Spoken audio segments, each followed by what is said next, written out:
Hello friends, MK here YouTube channel में आप सभी का स्वागत है। आज इससे पहले वीडियो में हमने जाना था कि रहीम के दोहे, उस दोहे में 10 दोहे दिए गए हैं। उस 10 दोहे में से पहले पार्ट में हमने 5 दोहों के अर्थ समझे थे। अब बढ़ते हैं आगे। जाल परे चल जात बही, तजी मीन मीन को मोह, रहीमन मछली नीर को, ताऊ न छड़त छो। पानी में जाल डालने से मछली तो जाल में फंस जाती है, लेकिन जाल बहकर निकल जाता है। इस दोहे के माध्यम से रहीम जी कहना चाहते हैं कि पानी में जब हम जाल को फेंकते हैं तो उसमें मछलियां तो पकड़ी जाती है, लेकिन जाल बहकर निकल जाता है। लेकिन उसमें से माफ़ कीजिएगा, जाल नहीं जल, वो जल जो बहकर निकल जाती है। मछली जल से अपार प्रेम करती है। मछली जल से बहुत प्रेम करती है, क्योंकि मछली जल की रानी है। बिना जल मछली नहीं रह सकती।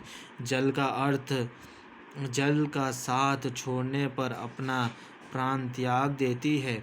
जब भी मछली जल के बाहर निकल जाती है तो मछली अपना प्राण त्याग देती है, क्योंकि उसके लिए जल अत्यंत प्रिय है।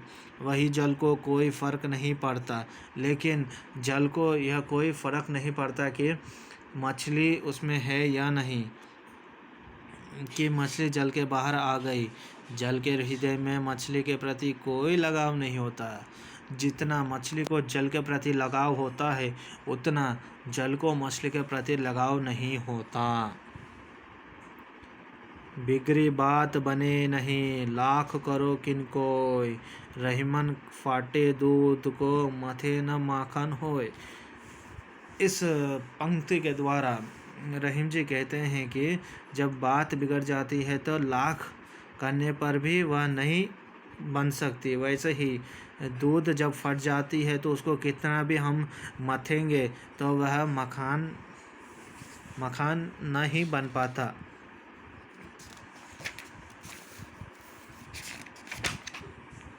समझाने, मनुष्य को सोच समझकर व्यवहार करना चाहिए, क्योंकि किसी कारणवश यदि बात बिगड़ जाए, इसमें कहते हैं कि रहीम जी मनुष्य को सोच समझकर किसी के साथ बात करनी चाहिए और बोलनी चाहिए, क्योंकि एक बार बात बिगड़ जाती है तो कितनी भी लाख कोशिश करने पर वह बात को हम नहीं ठीक कर सकते।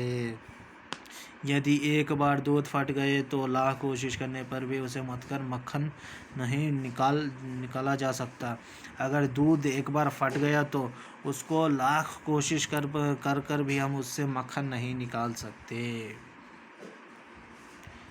धनी रहीम जल पंख को, लघु जिय पियत अघाई, उदधी पढ़ाई कौन है, जगत पियासो जाए। प्रस्तुत पंक्ति के माध्यम से कवि कहना चाहते हैं कि वह कीचड़ का जल धन्य है, जो लघु जीव की प्यास बुझाती है। कीचड़ के समक्ष समुद्र की महानता किस काम की, जिसका जल पीने योग्य नहीं है। अर्थात महान वही है जो इसके माध्यम से रहीम जी कहना चाहते हैं कि महान वही है जो किसी के काम आए। अगर हमारे काम कोई आता है तो वही महान व्यक्ति है। जैसे कवि कहते हैं कि कीचड़ का जो बरसात होता है, रोड पर जो पानी रहते हैं, वो कीचड़ जो रहता है ना, उस पानी से लघु जीव की प्यास बुझती है। उस पानी से कितने ही लघु जीवों का प्यास बुझता है। वही कहते हैं कि कीचड़ के समक्ष समुद्र का क्या महत्व है, जिसका जल पीने लायक योग्य भी नहीं होता है, बोलते पीने लायक नहीं होता है। समय पाए फल होत है, समय पाए झरि जाए, सदा रहे नहीं एक सी, का रहीम पछिताए। इस दोहे के माध्यम से रहीम जी कहते हैं कि समय पर ही फल होता है और समय पर फल झड़ जाता है। हर समय वह एक समान नहीं रह सकता। आइए इस व्याख्या में जानते हैं। रहीम जी कहते हैं, हे मानव, तुम क्यों दुखी होते हो और क्यों पछता रहे हो? अगर बुरे समय आए हैं तो अच्छे भी ज़रूर आएंगे। जिस तरह वृक्ष फलों से लद जाते हैं, लेकिन ऐसा समय भी आता है जब उसके फूल और फल सारे झड़ जाते हैं। जो समय के गति को नहीं पहचानता, वही मनुष्य दुखी होता है। जो गरीब की मदद करते हैं वो हमेशा महान रहते हैं। इस पंक्ति के द्वारा रहीम जी कहते हैं कि जो मनुष्य तुम क्यों दुखी होते हो? वो कहते हैं कि तुम क्यों दुखी होते हो? हर समय एक तरह नहीं रहता। जब वृक्ष पर फूल और एक समय ऐसा रहता है कि वृक्ष पर फूल और पत्ते से लदी रहती है, लेकिन एक समय ऐसा भी आता है जब उस वृक्ष से सभी फूल पत्ते झड़ जाते हैं। इसलिए हर समय एक जैसा नहीं रहता है।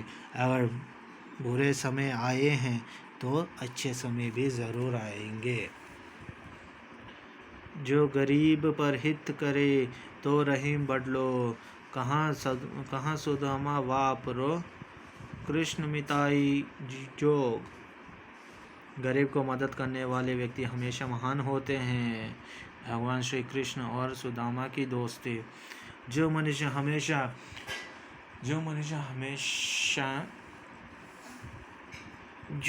हमेशा गरीब की मदद करता है वह हमेशा महान होते हैं, बहुत बड़े होते हैं। जैसे भगवान कृष्ण और सुदामा की दोस्ती। इसके साथ हमने इस रहीम के दोहे से 10 पंक्तियाँ समझी हैं। पहले पार्ट में 5 और ये दूसरा पार्ट में 5। धन्यवाद। मिलते हैं अगले वीडियो में।